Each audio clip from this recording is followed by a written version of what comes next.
So hey y'all, I'm back with another video. So tonight's video is yet again another Chioma Chats video podcast edition. So by the title, we're going to be doing another compilation video. I haven't done one of these in a few weeks, so I decided to bring it back, especially because there's been a lot of wild trending stories that I have a lot of opinions on. So on the docket tonight, we have YouTuber and blogger Tasha K taking another L by losing her appeal in her Cardi B case. We also have Lil Durk and India confirming their breakup and how Lil Durk has been reacting to this. He seems to be a bit heartbroken and big mad. And then lastly, Tekashi 6ix9ine was jumped in a bathroom in a gym and left very battered, and the video has been making its rounds around the internet. So y'all know what to do. Number your comments according to the story so we can keep the sequence and stay organized. So without further ado, let's get right into this video. So the first story is about Tasha K. So Tasha K recently had to basically take another L because she lost her appeal in her Cardi B case. So I'm sure most of y'all know the situation, but the backstory is YouTuber Tasha K made a lot of heinous, false, and very disgusting statements about rapper Cardi B a few years back. She basically insinuated that Cardi B had an STD and also said a lot of comments about her family that were really unwarranted. And Cardi B asked her to remove the content. Cardi B most definitely was adamant about her being reprimanded for spreading lies about her, and Tasha K did not budge. Tasha K decided to stand on what she said, not necessarily having any real legitimate proof of it. It was very much hearsay, and Cardi B decided to take matters into her own hands. So Cardi B ends up suing her for libel and defamation, and then the next thing you know, Tasha K lost the case being that it was defamation. Cardi B was essentially awarded a few $1 million,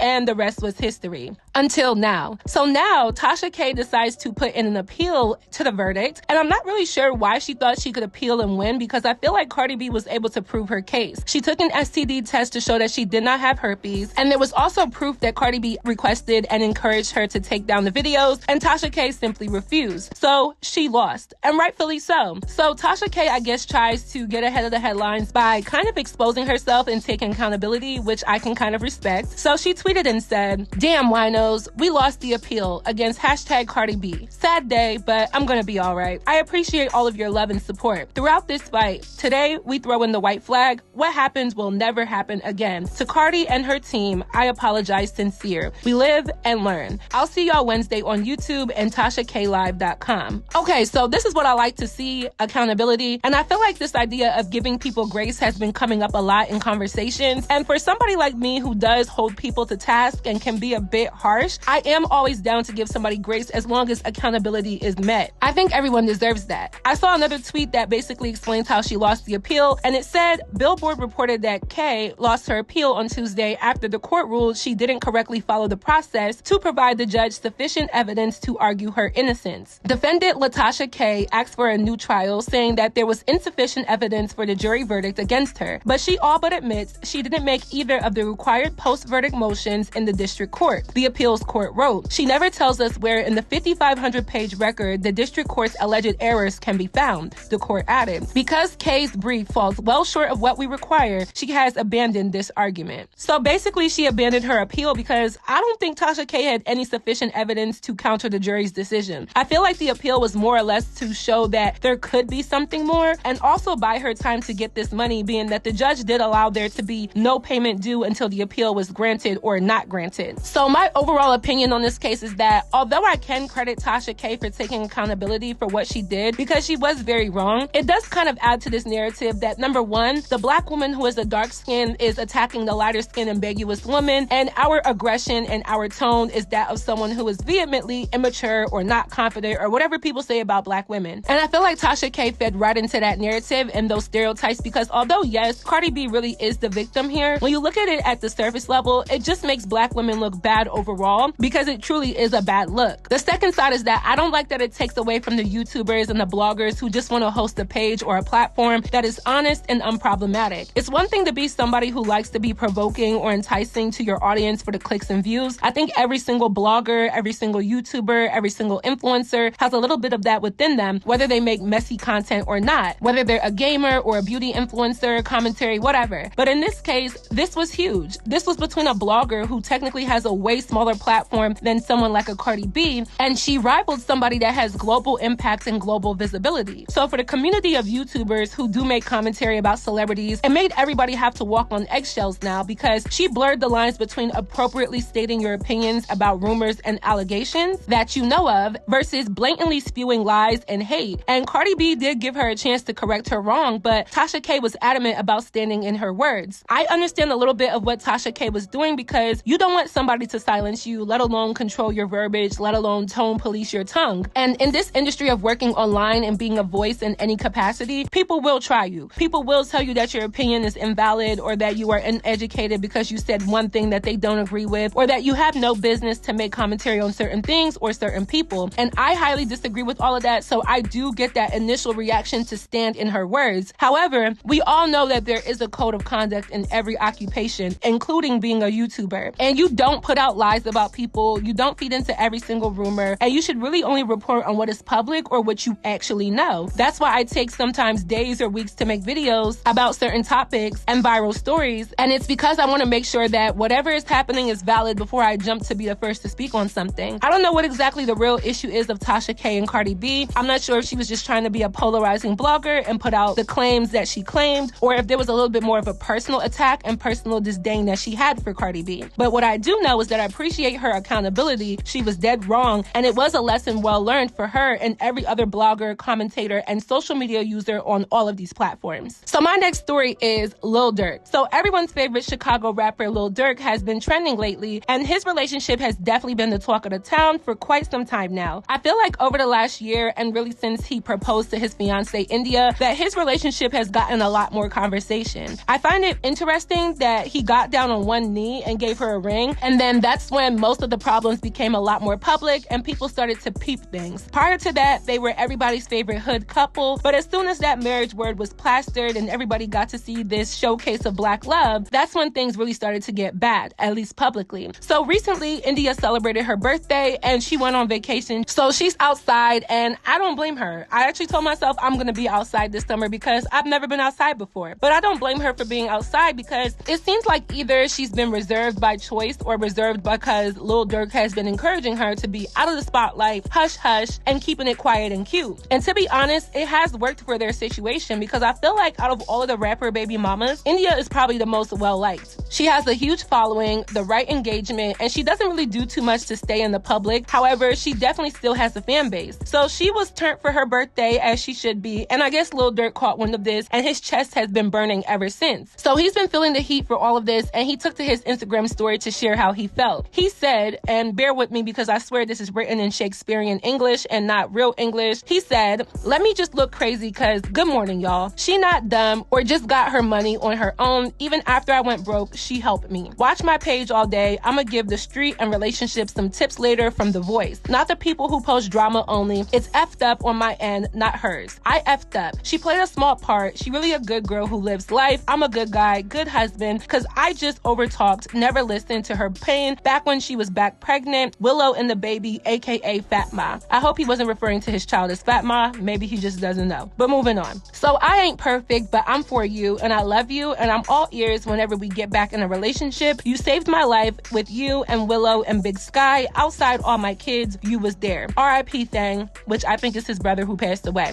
This real-ish. Don't attack her. She definitely the best in the world. Trust me, I ain't do her wrong. I just keep her from the world. I love you, having fun, and we ain't fighting. I said not fight and I started one, but I miss you, that's all. We ain't no jokes, we really that. We can get the bag together without doing the most or copycat what they did. Happy birthday, Bindia Royale. Not belated, every day you day. Read it, everybody. He also says, "We real love, not a paid situation. I just love her to death. She fed up, but I'ma save us." So after I just had to question my own college education deciphering what this gibberish man was talking about, I'm gonna give you all the spark notes. So what I think he was saying is that he did not allow India to be showcased as much as she probably wanted to, and that led to some type of disparity within their relationship. He wasn't listening to her, he wasn't prioritizing her feelings, etc., etc. In addition to the cheating, the shootout, and the alleged outside baby, India claims that Lil Durk did not have a baby on her. So that video I did last year alleging this story may or may not be true. However, if I was India, I wouldn't even admit that if it was true, so I see that side as well. Nonetheless, this is just another example as to why us young people, teenagers, or just anybody who is enamored by famous strangers just stop glorifying these people. Because the couple that was so revered has a man who, according to him, restricts his own fiance from a lot and doesn't acknowledge her pain even through her pregnancy, and then has the nerve to be unfaithful, and then has the nerve to be illiterate as well. Like, how is he even the littlest bit attractive to certain women? Like, why did so many women lay down with this man and get pregnant, and he can rap better than he can actually write? Like, that doesn't even make sense when you think about it. But overall, my opinion is that I think Lil Durk has gotten away with having his cake and eating it too for so long. And I think what a lot of these rappers have to understand is that, of course, you're going to be dealing with women who lower their morals or lower their self-esteem to be with you because you're a man of power, a man of influence, and a man of opulence. So yes, there are many women that will let the cheating slide, or will take a back seat, or will suppress something about themselves just to let you do you, and it's because of who you are. But eventually that gets tired. Eventually it gets played out. Eventually you cannot continue the mental battle. Eventually you feel underappreciated. Eventually you succumb to your thoughts telling you that all of these red flags have now mutated into settling for less. And I think that's where India has ended up. And good for her for realizing this and leaving, and from the looks of it, standing on her decision. I think it's very presumptuous for Lil Durk to say, when we get back into a relationship, because who said that?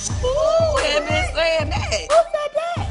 Who said that? But nonetheless, I'm not going to praise the fact that their relationship fell apart. What I am going to do is say that this is, again, another example as to why all of these people are not worth gassing up. A lot of the rapper baby mamas have literally made a name for themselves and secured lifetime and generational wealth for their family by settling for undeserving treatment from a famous rapper. And that's really the thesis of it all. No matter how much you flip it, no matter the perks, no matter the exposure, no matter what, they've all settled for less to maintain a lifestyle. And it does get tired. I want all of the young teenagers that watch me to know that there's nothing glamorous about what all of them have been putting out. If you're willing to accept cheating, violence, and people always being in your business for the sake of love, then you don't really have the right definition of love, because that isn't love. I don't doubt that all of these people really do have true love for one another, but they're not executing love in the right way. They're executing repulsive romanticism. And that is just a term that I just made up that states that you're going about your love life in a way that is intensively distasteful and hurtful to yourself and others. We'll see if there's any more that comes out of this breakup. I predict that they will eventually get back together, but I do encourage India to just let it go. He can always be your child's father. You can always have love for him. Hell, you can still technically double back sexually if you feel. I would say don't do that, but hey, I get it. But you have to create a boundary to let it be known that at the end of the day, India didn't deserve the treatment that she received. And no matter how big and famous Lil Durk is, it's just never really worth it to go through all of this. So my last story is about Tekashi 6ix9ine. So everyone's favorite troll rapper Tekashi 6ix9ine has finally received some type of retaliation for his trolling. I wasn't going to talk about this, but this was probably the first story that I saw when I woke up this morning and got on social media. And then I saw a lot of people discuss it on Twitter as well. So according to Hollywood Unlocked, it says, looks like a group of guys ran up on 6ix9ine while he was in the sauna at a gym in South Florida. According to TMZ, the incident took place at an LA Fitness when the rapper was attacked. Reports say that the injuries were so bad he had to be rushed to a nearby hospital. 6ix9ine's attorney Lance Lazaro spoke with TMZ and said the rapper was attacked without any warning and he attempted to fight back, but it was too many men to fight off. Lazaro also noted that 6ix9ine didn't have any security with him at the time of the attack. And that's really the only information that they gave. I mean, that's really the only information that we need, because we can clearly see that he got his tail tussled and he was definitely beaten bloody. People were cranking out the memes comparing him to that disfigured version of Martin. Like, this is crazy. Now, I'm not going to post a video for the sake of YouTube flagging my content, but the video is pinned in the comment section down below and it's pretty brutal, so forewarning.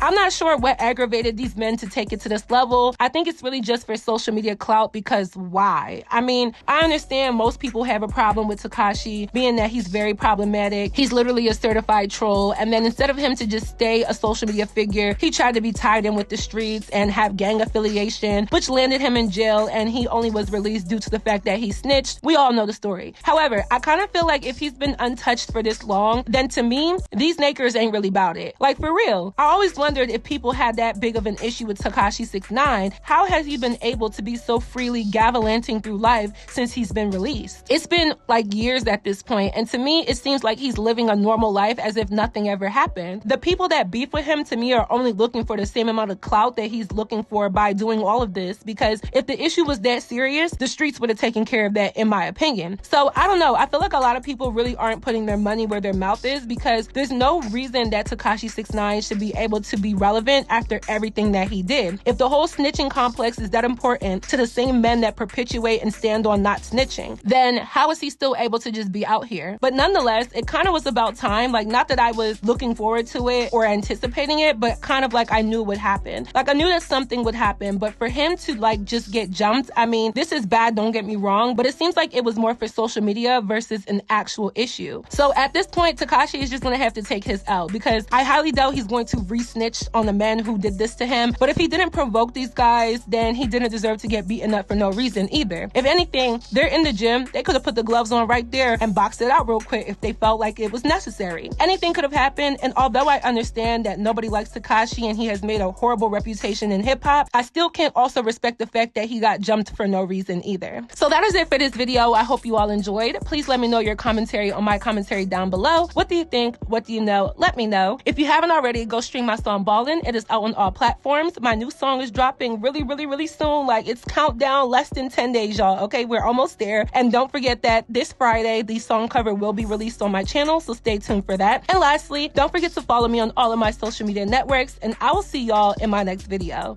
Bye, y'all. I'm QB like Pat, yeah, that's my homie. Red dots for you, yeah, we got pepperonis. I had to speak on the beat and give testimony. So we drink to my success, now every day is a ceremony, yeah.